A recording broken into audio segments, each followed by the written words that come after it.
Waalaikumsalam. Permisi Ibu, Pak. Perkenalkan, nama saya Putri Sukiani, perawat dari Stikes Bakery Jambi. Sesuai dengan kontrak kita kemarin ya Bu ya, saya akan memberikan informasi tentang penyakit dan derita Bapak.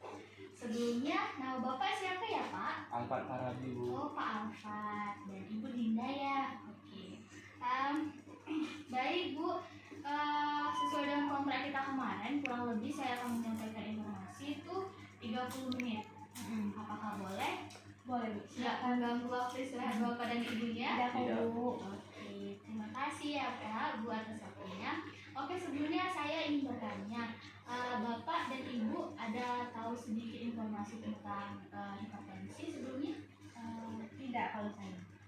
Belum, Bapak? Juga belum tahu. Belum tahu. Oke. Jadi hipertensi itu adalah tekanan darah yang meningkat dari normalnya 120/80. Jadi 120 ke atas itu bisa dikatakan dengan hipertensi. Nah, jadi hipertensi ini juga punya tipe-tipenya sendiri Bu. Jadi bukan kalau misalnya 130 tuh udah dinyatakan sebagai hipertensi, bukan. Jadi hipertensi itu ada tingkat-tingkatannya. Nah, kebetulan Bapak ngalamin ini udah dari lama atau baru? Udah cukup lama. Udah cukup lama, berarti udah sering ya Pak sakitnya Pak. Tapi belum tahu apa itu sakitnya. Oke. Baik, dari penyakit Bapak itu faktor dan resikonya yang pertama adalah keturunan. Sebelumnya apakah orang tua dari Bapak pernah mengalami? Iya, juga pernah mengalami. Oh pernah. Nah, jadi itu juga termasuk dari faktor keturunan yang mempengaruhi Bapak mengalami penyakit tersebut. Kemudian bukan menurut keturunan aja, tapi bisa juga dengan gaya hidup yang kurang sehat. Misalnya Bapak kalau makan nih suka sayur nggak Pak? Agak kurang suka. Nah itu dia, kurang suka sayur. Kemudian makannya teratur nggak Pak? Jamnya Teratur sih, cuma kurang suka makan sayur. Teratur dan kurang suka makan sayur ya. Nah jadi sayur itu sangat penting lah nggak Bu ya untuk masalah kesehatan. Kemudian makan daging suka Pak? Suka. Tuh makan dagingnya dikurangin ya Pak, karena kebanyakan makan daging itu kolesterol. Nah jadi kolesterol tersebut bisa untuk meningkatkan kembali hipertensi Bapak, pendengar Bapak.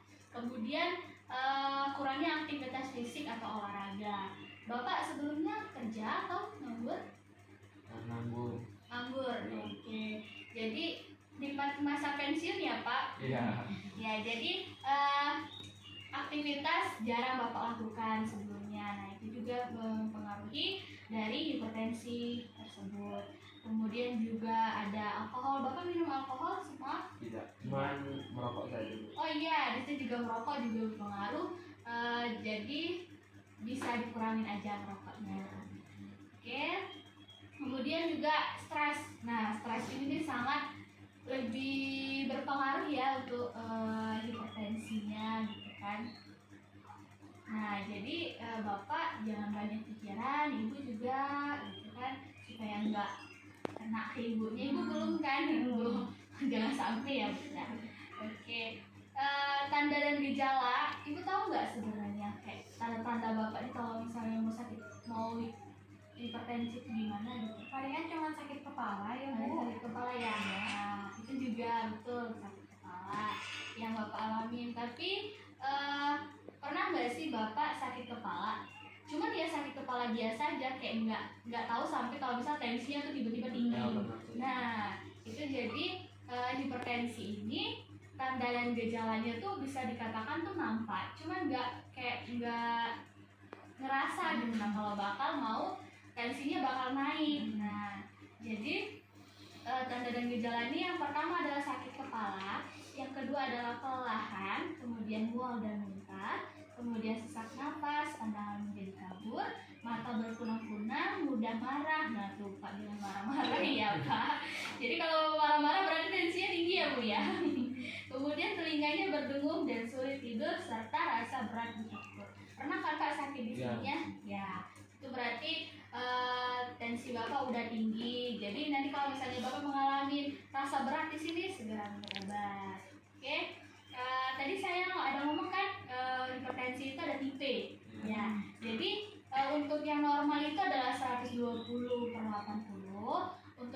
dosisnya dari mulai 120 sampai 139 per 80 sampai 89 itu namanya prehipertensi, berarti awal-awal dari hipertensi. Kemudian ada tingkat pertama itu 140 sampai 159 per 90 sampai 99 itu adalah hipertensi tingkat pertama. Kemudian hipertensi tingkat kedua itu adalah 160 per 100, udah tinggi kan ya. Nah itu jadi itu hipertensi tingkat kedua. Ini hipertensi ini bisa juga menyebabkan stroke kalau udah tinggi nggak ditangani, itu juga bisa menyebabkan stroke. Jadi kalau bapak sakit kepala itu usahakan langsung istirahat ya pak, jangan beraktivitas dulu gitu, nah takutnya nanti terjadi resiko jatuh. Nah kemudian ada hipertensi sistolik terisolasi itu adalah 140 per 90. Bapak biasanya kalau tensi tinggi berapa tuh tensinya pak? 130 mungkin ada yang lebih tinggi lagi. Kadang lebih tinggi ya, bisa lebih tinggi ya. Berarti bapak itu termasuk dari prehipertensi menuju hipertensi tingkat 1. Nah jadi tadi kan sudah dijelasin tuh tanda dan gejala, faktor resikonya apa. Jadi mungkin bisa dikurangi, bisa dihindari lah gitu kan. Kemudian pertolongan pertama pada penderita hipertensi itu yang pertama adalah menghentikan kegiatan. Yang saya bilang tadi, misalnya bapak lagi di kamar mandi misalnya gitu kan, langsung sakit kepala tuh langsung diem aja dulu gitu. Nah jangan langsung lari atau apa gitu kan, takut nanti resikonya jatuh. Kemudian kalau misalnya bapak lagi ngemudi, nah itu di stop dulu. Nah kemudian mintalah tolong orang terdekat, apalagi lagi di kamar mandi itu sangat resiko ya. Nah jadi kalau bapak sakit di kamar mandi itu langsung cepat minta tolong sama ibunya gitu. Nah sakit kepalanya gitu kan, jadi menghindari resiko jatuh karena kan lantai kamar mandi itu licin ya. Nah jadi kalau jatuh itu bisa menyebabkan stroke, kemudian pendarahan pada kepala. Nah kemudian jika memungkinkan segera untuk ke rumah sakit. Kalau misalnya udah sakit banget di kepala bapaknya, boleh silakan ke rumah sakit. Misalnya kalau ada obat yang dari dokter, nah itu boleh diminum dulu untuk pencegahannya. Misalnya sudah minum obat kemudian masih merasa sakit, itu segera ke rumah sakit. Oke, kemudian pencegahan hipertensi. Nah itu tadi saya bilang berhenti merokoknya ya pak. Nah merokoknya dihentikan, kemudian olahraga sedikit-sedikit aja, selalu lari keliling komplek misalnya kemana gitu kan, nyari keringat gitu. Nah kemudian pola makannya pola makannya bapak harus makan sayur ya, 4 sehat 5 sempurna, itu kan udah tahu ya apa aja. Kemudian melakukan cek kesehatan secara rutin. Kemudian nih saya ada sedikit informasi untuk pencegahan obat secara herbal. Bapak pasti kayak jenuh ya makan obat dari medis itu pahit gitu ya. Nah jadi di sini ada obat herbal. Yang pertama itu ada buah timun, dimakannya itu pagi dan sore, itu bisa diparut cemil-cemil gitu, atau makan siang tuh lalapan timun, nah itu boleh juga, cuman jangan makan daging ya pak dulu pak. Oke. Kemudian itu juga habis diparut, diperas, ambil airnya, minum di pagi dan sore. Nah kemudian ada daun salam, dekat kan bu di sini daun salam ada kan ya.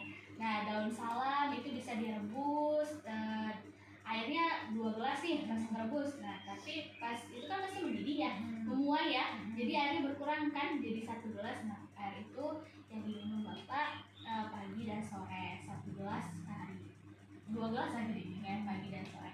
Kemudian ada daun alpukat juga bisa direbus kayak sama dengan daun salam tadi. Nah, oke bapak, itu ibu, itu saja yang dapat saya sampaikan, dapat saya berikan. Sebelumnya apa ada yang ditanyakan? Kalau misalkan daun alpukat diganti dengan daun sirsak, apakah bisa? Boleh. Daun sirsak juga berpengaruh untuk menurunkan tekanan darah bapak. Tapi jika tekanan darah bapak udah turun, sebaiknya untuk minum daun alpukat, daun salam ya, daun sirsak itu dikurangin, karena nanti takutnya malah kalau diminum itu malah buat badan bapak menjadi lemas karena fungsinya menurunkan. Nah, jadi kalau misalnya lagi kumat, lagi tinggi itu boleh diminum. Tapi jika udah nggak kumat lagi, nggak tinggi lagi tensinya, boleh dihentikan terapinya. Oke, ada lagi Bu, Pak? Tidak ada. Ya, tidak ada. Oke, terima kasih atas waktunya. Saya terima kasih banget saya bisa memberikan informasi kepada Bapak dan Ibu pada sore hari ini ya. Nah, jika ada salah kata atau perbuatan saya mohon maaf. Saya permisi pamit dulu ya Pak, Bu. Semoga cepat sembuh ya Pak. Ya, saya permisi dulu ya Pak, Bu. Assalamualaikum. Waalaikumsalam. Berapa menit sih aku